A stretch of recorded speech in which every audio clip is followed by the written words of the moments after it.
Good morning friends. మనం ఈరోజు వాక్యాల రకాలలో సామాన్య వాక్యం గురించి తెలుసుకుందాం. ఒక సమాపక క్రియ మాత్రమే కలిగి ఉంటే అది సామాన్య వాక్యంగా మనం గుర్తించవచ్చును. ఇక్కడ సామాన్య వాక్యం సమాపక క్రియ మాత్రమే కలిగి ఉంటుంది.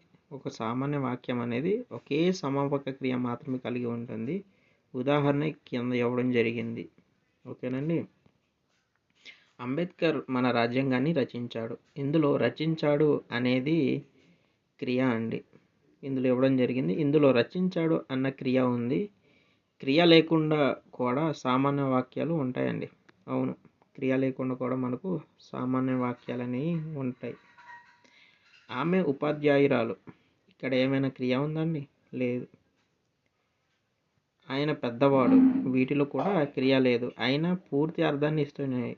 అవునా కాదు? ఆయన పెద్దవాడు, ఆమె ఉపాధ్యాయురాలు, ఆమె విద్యార్థి, ఇటువంటిది పూర్తి అర్థాన్ని ఇస్తున్నాయి. అయితే క్రియ అనేది అందులో లేదు, మనం చూడొచ్చును. కాబట్టి ఇవి సామాన్య వాక్యాలుగానే మనం గుర్తించాలి.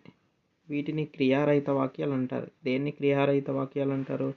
ఆమె ఉపాధ్యాయురాలు, ఆయన పెద్దవాడు, ఆమె విద్యార్థి అనే దాంట్లో మనం ఏంటి చూస్తాం? క్రియ ఉందా లేదని చూస్తాం. క్రియ ఒకవేళ లేకపోతే దాన్ని మనం క్రియారహిత వాక్యాలు అని చెప్పి మనం చెప్పుకోవచ్చునండి.